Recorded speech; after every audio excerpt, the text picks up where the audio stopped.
wearing a black shirt. Apparently, it is literally made me like invisible.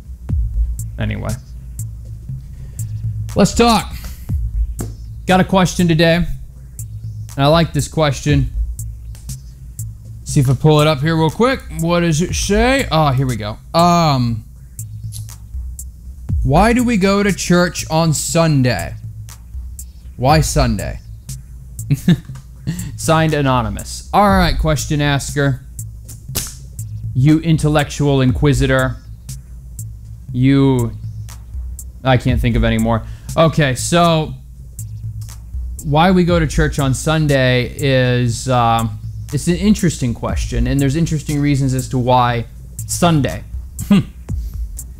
So, if you've ever read the Bible, there's a good chance you probably started at the beginning. You probably started with Genesis. And of course, if you read Genesis in the very first chapter, it talks about each day how God created this and that and that and this, and you know, it's the story of the world. Woo.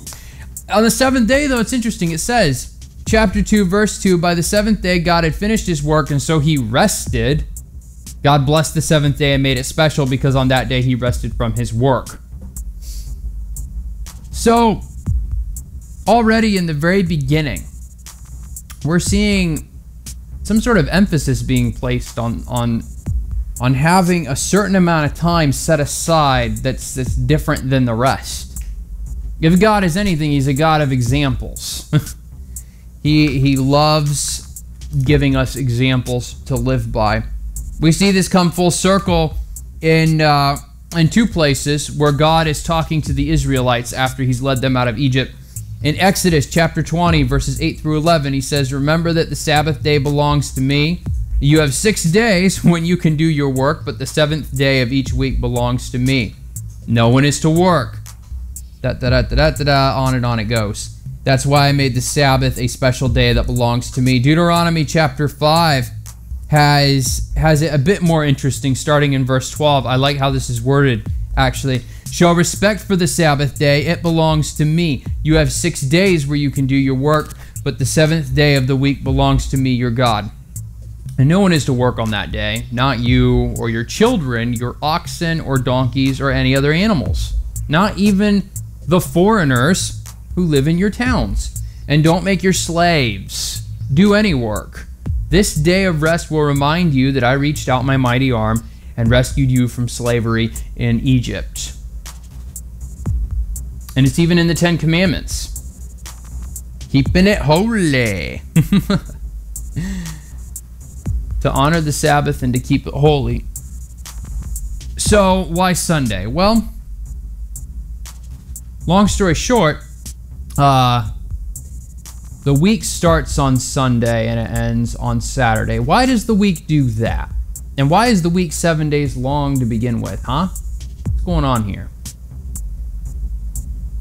Well, it was a popular way to measure time.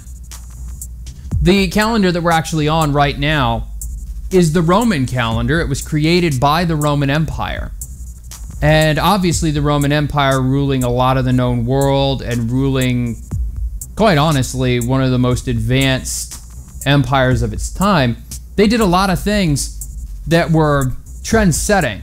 A lot of things that Western civilization still does today. One of the things that they did was they were the first ones to institute an infrastructure across their entire empire. Before, you know, these guys, they would roll in with all their armies. They'd conquer a bunch of people. They'd leave a general in charge. And then they'd go on to conquer the next town, you know? It was like when you were, it would be like playing Civilization. I don't know if you've ever played Sid Meier's Civilization, but one of the ways you can roll in that game is to build a giant army, like 20 units, okay? And then you just go and you just roll over the enemy like a bulldozer, okay? And then after you capture your enemy's cities, you leave just one of those units behind. And you keep doing that until there's no units left. And then you just build up another army, you go out again. But Rome did something different. They didn't just conquer an enemy and then run off and go, haha, we conquered them. Rome conquered people, conquered nations, instituted their government and their laws. And then not only that, but they did things that a lot of other empires wouldn't have been interested in, like actually raising up the lands that they had conquered to prominence. One of the things they did was gave them infrastructure, gave them economies. And one of the biggest ways they did that was by building roads everywhere, by instituting standards of time and measurement and money. So this calendar was spread all over, and this 7-day thing pretty much became a lock. And it's interesting that that happened because the Jewish calendar, which isn't the calendar that we use today, but it was the calendar that the Jews would have used when Jesus was around. That's the calendar they would have used, which, you know, would have not been seen too well by the Romans. But the Jewish calendar is based on 7 days, but it's also based on a bunch of other things. It's all built around, you know, the 7 days, but also the festivals that are celebrated throughout the Jewish year. And they have a new year and all that stuff. So how it all came around was that eventually the Roman calendar just sort of superseded, and as the church grew and, you know, became more popular and there was more influence, eventually that calendar became the calendar that the church used. And the 7 days, it kind of carried over, and so it transitioned well, lucky for the church. And the reason that it's on Sunday and not on Saturday, because then you're saying to yourself, but technically Saturday's the 7th day of the week, not Sunday. Well, it was because the Christian church felt a need to differentiate itself from Judaism, because the two, as time went on, originally after Jesus left, the two religions just grew further and further apart.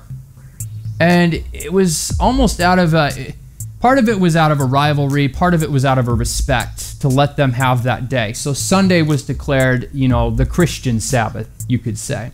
So that's where we're at. That's why we go to church on Sunday. Surprisingly, it's rooted in the Bible, but the reasons why are you know, all kinds. They're biblical, they're historical, they're cultural. Because that's where we're at, you know. We're riding this wave of everything that's happened before us, you know. And everything that happens, it adds to it. It's the collective human experience. Anyway, thanks for asking the question. Good stuff. If anybody has any questions, you can always email me at clint@remedylive.com, or the new way, you click more info at the bottom of our site, and then you click got a question. You can fill out a form there that allows you to anonymously ask a question, just like this person did tonight. So if you don't feel like sharing your email, it's a great way to do it. Well, not much else left to say. Let's get back to some more music. Francesca Battistelli's on now with Strangely Dim right here on Remedy Live. We chat, we listen, we love.